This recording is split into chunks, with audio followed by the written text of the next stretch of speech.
Well, good morning. It's Saturday morning, and here today we're going to read Revelation 21 1 through 4. Then I saw a new heaven and a new earth, for the first heaven and the first earth had passed away, and the sea was no more. And then I saw the holy city, the new Jerusalem, coming down out of heaven from God, prepared as a bride adorned for her husband. And I heard a loud voice from the throne saying, "Behold, the dwelling place of God is with men.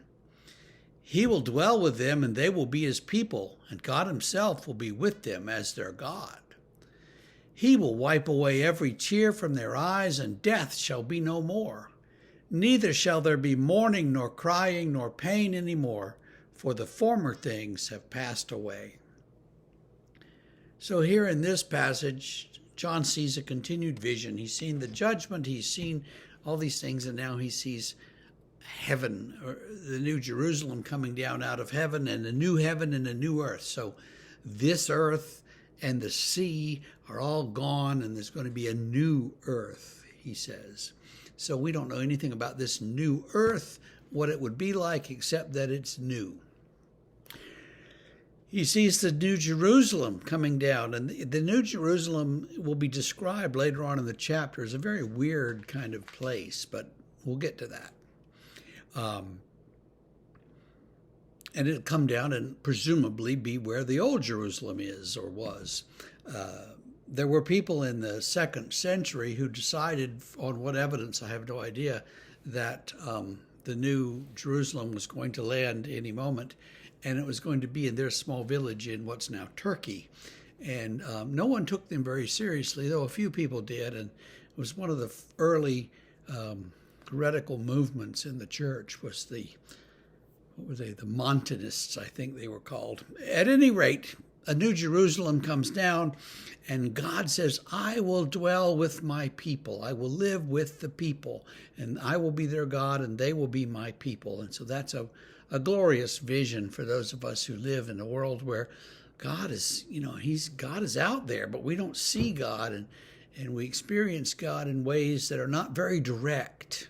But in those days, we will see God. And he will wipe away our tears, and there'll be no more death, no more pain, no more crying, no more mourning. And because all the former things have passed away, all the stuff that goes on in this life will have passed away. We have a new life. It's a different life. Now, what's it going to be like? People ask and say, well, we have no idea what it's going to be like. Someone said once to St. Augustine, how will we know each other? What age will we be? And he thought about it for 5 minutes and said, we'll all be 33. Because that's the age Jesus was when he was resurrected. That's as good an answer as any, I suppose. I remember as a small boy asking my mother how I would know my grandmother, because she was old and sick in those years when I knew her as a human being. And so how would I know her if she was well and different?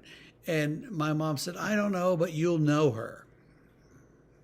Okay, that's a good answer for a kid, I suppose. We don't know how we'll know each other or what we'll look like, but we know that we will be there together. What will we do? There's the comic cartoon vision of we're all sitting on clouds playing harps. Harps are hard to play, and I can't play one now, so I don't know how we all learned to play harps, but that's just a biblical illusion, somebody playing a harp somewhere. In actuality, we don't know what exactly is going to happen in the resurrection. There's an old novel by Taylor Caldwell. I have no idea what the name of it was, and she wrote about 150 million novels, so good luck finding it. But there's an old novel in which she says that, well, some people, the artists, spend their time making beautiful sunsets and sunrises for God. And other people, do other things, but everybody has some fulfilling work to do that in essence pleases God as you do it. And that's not a bad vision. It's much better expressed in her novel than in my memory. But we will have something to do, is the point, and something that brings glory to God and joy to God and to us. And that's about as good a vision as we could have. In a world where there are terrible things happening all the time, we long for a place where there's joy. So hang on to this vision of joy and have a great Saturday. We'll see you Monday.